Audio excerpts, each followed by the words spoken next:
আচ্ছা, ঠাম্মা, তারপরে ভাই, তারপরে ছোটকা, বাবা সবাই কেমন আছে? হ্যাঁ, ভালোই আছে, সবাই খুব ভালো আছে, তুই চিন্তা করিস না, সবাই খুব ভালো আছে। যাক, শোন, তুই যে তোর নিজের পরিবার ফিরে পেয়েছিস, তারপর এত সুন্দর বিয়ে হচ্ছে তোর, সেটাই আমাদের কাছে খুব আনন্দের। হ্যাঁ, সে তো বটেই। ওরে, এই আমার দিকে তাকা, এই যে তোর রাজপুত্রের মতন বর হচ্ছে, তা সেই বরকে একবার দেখাবি তো? দেখতে ইচ্ছে করছে তো?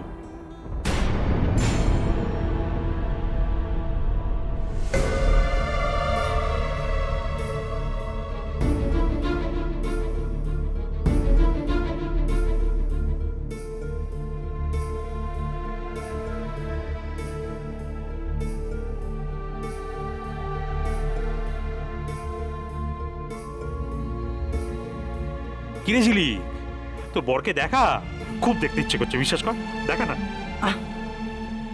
বলছিলাম যে উছিলি, তোর বাড়ি ঘর তো সব দেখিয়ে দিলাম রে মা গো মা, কি ভালো কি ভালো। হ্যাঁ রে, চল না এবার তোর বরকে দেখা। হ্যাঁ, ওরে বেশ, জানিস তো সে তো শুনলাম এ বাড়িতেই নাকি থাকে। আরে সেই জন্যই তো বলছি দেখাতে। কিরে মা, দেখাবি না তোর বরকে? কিরে, চল না চল না চল না ঝিলিক, তোর বরকে একবার একটু দেখা না। চল চল চল। অবশ্য ওর যদি কোনো অসুবিধা থাকে তাহলে দরকার নেই। কিসের অসুবিধা? অসুবিধা তো কিছু নেই। দেখছিস তো যেতে চাইছে না, অসুবিধাটা সুবিধা নিশ্চয়ই আছে, থাকে থাক দরকার। তোমরা চলো। এই তো, এই তো, চল। এসো আমার সাথে। চল চল চল। ও হ্যাঁ বাবা, আপনারা যান, আমি দীপুকে নিয়ে আসছি। দীপু, আরে চল, আরে দূরে এসো তো, ও আমি যাবো।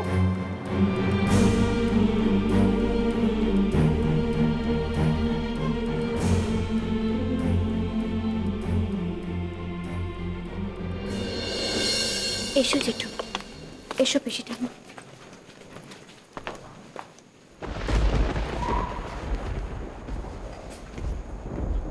ও রাজদীপ,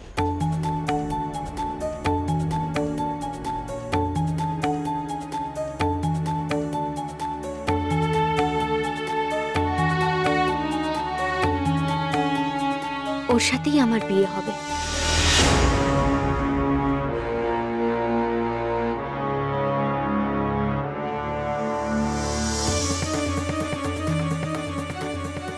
আসলে ও এখন একটু অসুস্থ।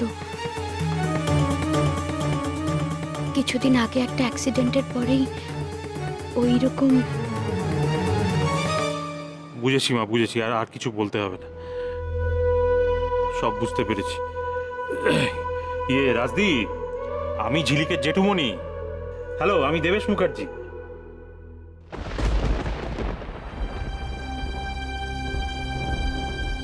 জেঠু, ও না হাতটা নাড়তে পারে না। না না,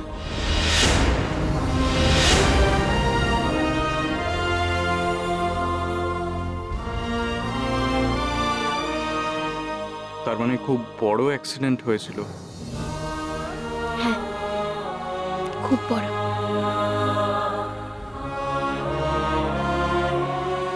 তার আগেও সুস্থই ছিল। আরে, ও আমাদের কথা শুনতে পাচ্ছে তো? জানি না জেঠু, বুঝতে পারি না।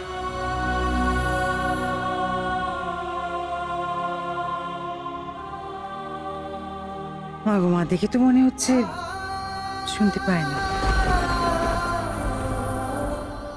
তাহলে এই অবস্থায় মানে বিয়েটা কি?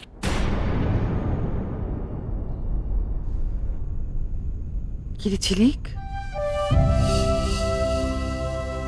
নিশ্চয়ই কোনো জরুরি ব্যাপার স্যাপার আছে না? মা প্লিজ একটু চুপ করো না।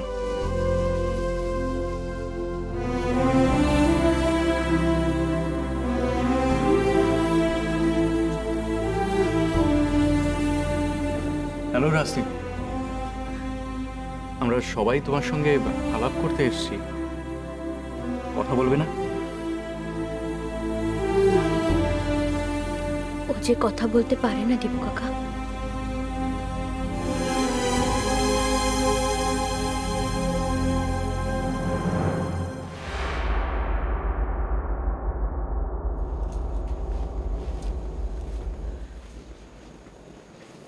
ঝিলিক, এই তুই কোন অগ্নি পরীক্ষা দিতে চলেছিস?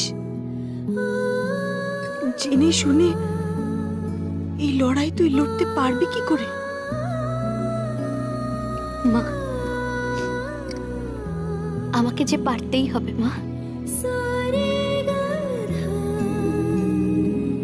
পারতে হবে। হ্যাঁ তা ঠিক আছে, কিন্তু ওই মানে এই অবস্থায় মালা বদল, সিঁদুর দান এইগুলো কি করে, মানে বিয়েটা কি করে হবে?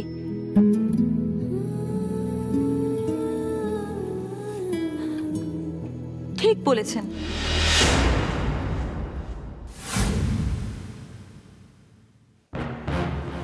এটাই তো এখন সব থেকে বড় প্রশ্ন। এটাই তো ভাবছি আমি, বিয়ের নিয়ম কানুনগুলো কি করে হবে বলুন তো? আর হলেও বা বিয়ের পরেই বা কি হবে? ডাক্তার তো একরকম বলেই দিয়েছেন, রাজ আর কোনোদিন স্বাভাবিক জীবনে ফিরতে পারবে না।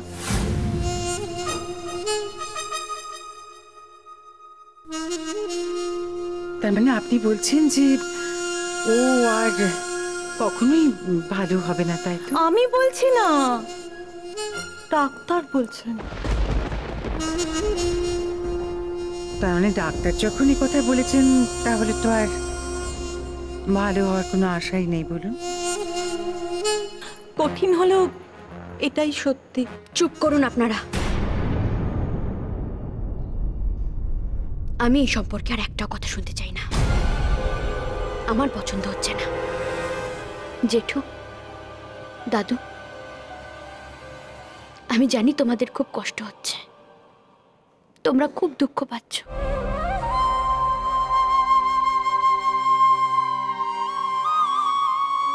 কিন্তু প্লিজ দুঃখ পেও না। তোমরা আনন্দে থাকো, নইলে যে বাবা কষ্ট পাবে। তোমরা আমাকে খুব ভালোবাসো তো, তাই তোমাদের এরকম মনে হচ্ছে।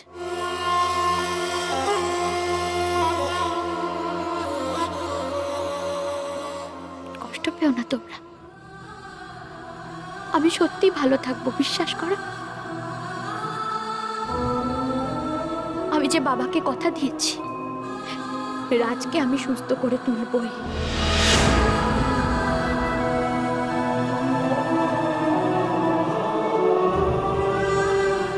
দাদু, তোমরা আমাকে আশীর্বাদ করো, আমি যেন আমার কথা রাখতে পারি, আমার কাজে যেন আমি সফল হই।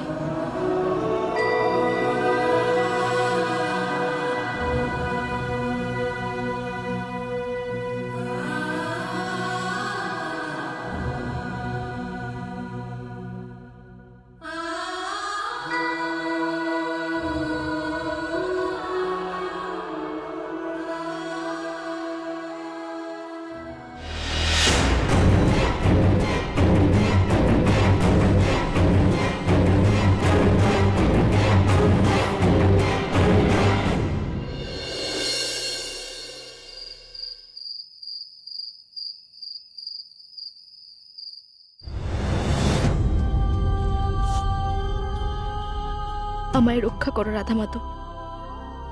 আর কতক্ষণ নিজেকে এইভাবে লুকিয়ে রাখবো আমি? ওদের থেকে বাঁচতে এই বাড়ি থেকেও কি পালাতে হবে আমায়? কিন্তু পালিয়ে যাবো কোথায় আমি? ওই দেখো বৃষ্টা মা।